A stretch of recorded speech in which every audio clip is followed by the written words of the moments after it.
BCom part second के जो विद्यार्थी हैं उनका जो अपना सब्जेक्ट है ईएफएम का, उसका पेपर फर्स्ट है अपना फाइनेंशियल मैनेजमेंट। अब फाइनेंशियल मैनेजमेंट के अंदर अपना चैप्टर चलता है रेशो एनालिसिस का, और रेशो एनालिसिस में अपन ने जो टाइप्स हैं उसमें पहला प्रकार पढ़ा था लिक्विडिटी रेशो। लिक्विडिटी रेशो में पहला प्रकार पढ़ा था करंट रेशो, चालू अनुपात। दूसरा पढ़ा था अपन ने पिछले वीडियो में क्विक रेशो, और आज पढ़ेंगे अपन एब्सोल्यूट लिक्विडिटी रेशो, पूर्ण तरलता अनुपात। पूर्ण तरलता अनुपात का दूसरा नाम भी है उच्च तरलता अनुपात, सुपर क्विक रेशो, अथवा इसको कैश पोजीशन रेशो भी कहा जाता है। इस अनुपात का यह है कि संस्था के पास में जो करंट लायबिलिटीज हैं उनको पेमेंट करने के लिए तुरंत कैश की स्थिति कैसी है, इसलिए कहते हैं कैश पोजीशन रेशो, यानी कि तुरंत कैश। इसमें हम तीन चीज़ें लेते हैं, एक तो लेते हैं cash in hand, cash at bank और मार्केटेबल सिक्योरिटीज़, जिनसे हम जो दायित्व हैं उनका हम करंट जो लायबिलिटीज है उनका हम तुरंत पेमेंट कर सकें।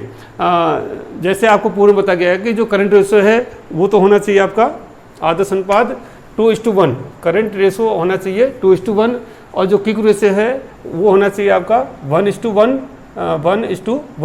और ये जो आज जो हम पढ़ रहे हैं एब्सोल्यूट लिक्विडिटी रेशो, पूर्ण तरलता अनुपात, ये जो आदर्श माना गया है वह है 0.5:1, यानी कि चालू दायित्वों भुगतान करने के लिए कैश पोजीशन संस्था की किस प्रकार से है, इस बात का इस अनुपात के अंतर्गत हम अध्ययन करते हैं। अब दूसरी बात आती है इसका फॉर्मूला क्या है। तो एब्सोल्यूट लिक्विडिटी रेशो बराबर है cash in hand plus cash at bank plus marketable securities upon current liabilities, यानी कि हम जो करंट एसेट्स हैं उनमें से केवल तीन आइटम्स को ले रहे हैं, cash in hand plus cash at bank plus marketable securities upon current liabilities. इस फॉर्मूले के आधार पर हम एब्सोल्यूट लिक्विडिटी रेशो ज्ञात कर सकते हैं। इसका दूसरा नाम भी मैंने बताया था सुपर क्विक रेशो या कैश पोजीशन रेशो। परीक्षा में क्वेश्चन किसी प्रकार से पूछा जाए कि सुपर क्विक रेशो क्या है या कैश पोजीशन रेशो क्या है, तो वो मतलब आपका एब्सोल्यूट लिक्विडिटी रेशो से ही है। अब आज यहाँ पर एक हम एग्जाम्पल ले रहे हैं, एक बैलेंस शीट यहाँ पर उदाहरण के रूप में दे रहे हैं। बैलेंस शीट की जो लायबिलिटी साइड है इसके अंतर्गत आता है शेयर कैपिटल 4 लाख रुपए की है, जनरल रिजर्व है 20,000 रुपये का है, क्रेडिटर्स आपके 10,000 रुपये के हैं, बिल्स पेबल आपके 6,000 रुपये के हैं, और आउटस्टैंडिंग एक्सपेंसेस आपके 4,000 रुपये के हैं। इस प्रकार से लायबिलिटीज़ की जो टोटल हुई 4,40,000 रुपये, 4,40,000। अब आते हैं एसेट साइड की तरफ, संपत्ति पक्ष की ओर। इसमें बिल्डिंग है आपकी 1,70,000 रुपये की है, फर्नीचर आपका 1,14,000 रुपये का है, मशीनरी आपकी 1,10,000 रुपये की है, लॉन्ग टर्म इन्वेस्टमेंट आपके 16,000 के हैं, स्टॉक है आपका 10,000 रुपये का है, डेटर्स आपके 7,000 रुपये के हैं, BR 3,000 रुपये के हैं, कैश इन हैंड 2,000 रुपये का है, कैश एट बैंक 3,000 है, और मार्केटेबल जो सिक्योरिटीज़ हैं वो 5,000 हैं। इस प्रकार से जो टोटल एसेट्स हैं आपकी ये भी 4,40,000, 4,40,000। तो लायबिलिटीज एसेट्स दोनों 4,40,000, 4,40,000 के बराबर का है। अब आपको इस क्वेश्चन से ये जो बैलेंस शीट है इसके आधार पर आपको 3 तरह के रेशो ज्ञात करने हैं। जो पहले 2 आपने पढ़े हैं करंट रेशो वो भी ज्ञात करना है, क्विक रेशो वो भी ज्ञात करना है, और आज जो हम पढ़ रहे हैं एब्सोल्यूट लिक्विडिटी रेशो ये भी आपको ज्ञात करना है। तो सबसे पहले हम एब्सोल्यूट लिक्विडिटी रेशो ज्ञात करते हैं। इसका फॉर्मूला है cash in hand plus cash at bank plus marketable securities. अब देखें कैश इन हैंड कितना है, कैश इन हैंड है इसमें 2,000 रुपये का, प्लस कैश एट बैंक कितना है 3,000 रुपये का, तो प्लस 3,000, प्लस मार्केटेबल सिक्योरिटीज आपकी 5,000, तो मार्केटेबल सिक्योरिटीज होगी आपकी 5,000, तो कुल कितना हो गया ये 10,000 रुपये। अपॉन करंट लायबिलिटीज कितनी है, करंट लायबिलिटीज देखिए आप, जो शेयर कैपिटल है ये नहीं है, जनरल रिजर्व है ये भी नहीं है, क्रेडिटर्स हैं ये आएंगे, तो क्रेडिटर्स से कितने आ गए आपके 10,000,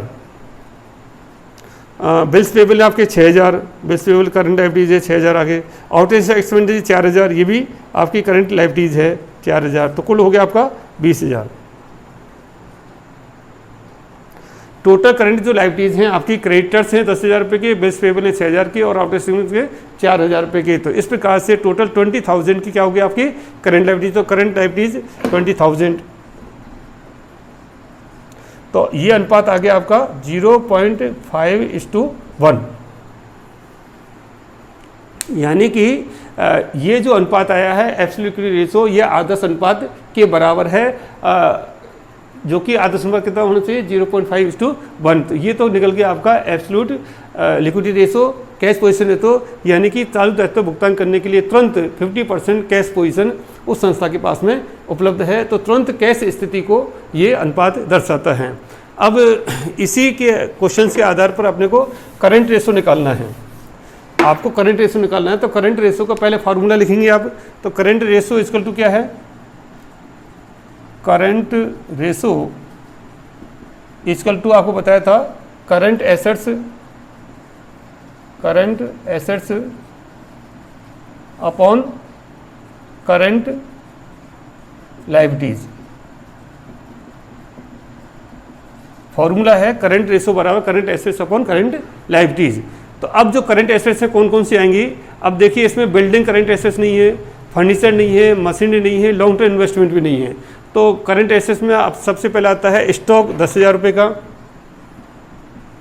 करंट एसेट्स है, डेटर्स हैं 7,000 रुपये के, बिल्स रिसीवेबल्स हैं BR हैं 3,000, कैश एंड हैंड है 2,000, कैश एट बैंक है 3,000 3,000, और मार्केट सिक्योरिटीज आपकी 5,000 5,000 रुपये। ये टोटल आपकी करंट एसेट्स हो जाएंगी।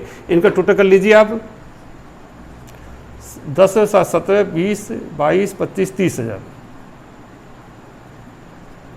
30,000 आपकी क्या होगी टोटल करंट एसेट्स।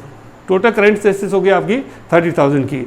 अब आपको चाहिए टोटल करंट लायबिलिटीज। तो टोटल करंट लायबिलिटीज आपको अभी पहले याद की थी, क्योंकि शेयर कैपिटल करंट लायबिलिटीज नहीं है, जनरल रिजर्व भी नहीं है, क्रेडिटर्स हैं 10,000 रुपये के, पेबल हैं 6,000 रुपये के, और इसके 4,000 रुपये के। तो टोटल करंट लायबिलिटीज आपके अभी 20,000 रुपये। तो इसको फॉर्मूला फीड कर दीजिए, करंट रेशो बराबर करंट एसेट्स कितनी आ रही है आपकी 30,000 अपॉन करंट लायबिलिटीज कितनी आ गई 20,000। तो ये कितना हो गया आपका 1.5:1। करंट रेशो आपका आया 1.5:1। अब आपको बताया था चालू अनुपात आदर्श कितना होना चाहिए 2:1। तो 2:1 से कम है, यानी कि ये अनुपात ये दर्शाता है कि इस संस्था के पास में चालू दायित्व भुगतान करने के लिए 1.5 गुना चालू संपत्तियां उपलब्ध हैं। अब ये तो हो गया करंट रेशो। अब करंट रेशो के बाद नेक्स्ट जो रेशो है अपना क्विक रेशो या लिक्विड रेशो, जो पिछले वीडियो में पढ़ा था अपन ने, उसका फार्मूला क्या है क्विक रेशो का। क्विक रेशो का फार्मूला है क्विक रेशो बराबर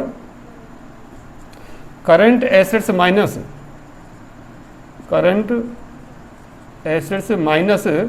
कोष्टक में था आपका stock plus prepaid expenses upon current liabilities. ये आपका क्विक रेशो का फॉर्मूला क्या है, current assets minus stock plus prepaid expenses upon current liabilities.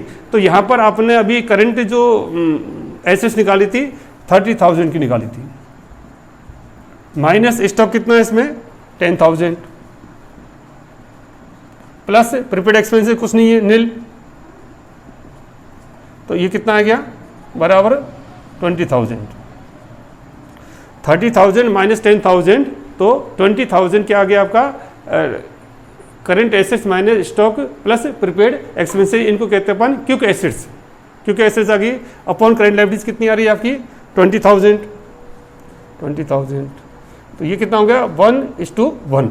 और 1:1 क्विक रेशो कितना है 1:1, जो कि आदर्श की स्थिति है। यानी कि इस संस्था के पास में चालू दायित्व भुगतान करने के लिए जो क्विक एसेट्स हैं वो पर्याप्त मात्रा में है और बराबर हैं, यानी आदर्श अनुपात की स्थिति है। तो इस एग्जाम्पल के माध्यम से आज अपन ने तीनों रेशो पढ़ लिए हैं, करंट रेशो है, क्विक रेशो है और एब्सोल्यूट लिक्विडिटी रेशो है। तो रेशो एनालिसिस का जो पहला प्रकार था लिक्विडिटी रेशो, लिक्विडिटी रेशो के 3 प्रकार हैं, करंट रेशो, क्विक रेशो और एब्सोल्यूट लिक्विडिटी रेशो। ये तीनों आज अपन कंप्लीट हो गए हैं। तो आज एक जो रेशो का प्रकार है लिक्विडिटी रेशो तरलता अनुपात के तीनों जो प्रकार हैं वो कंप्लीट हुए। थैंक यू, धन्यवाद।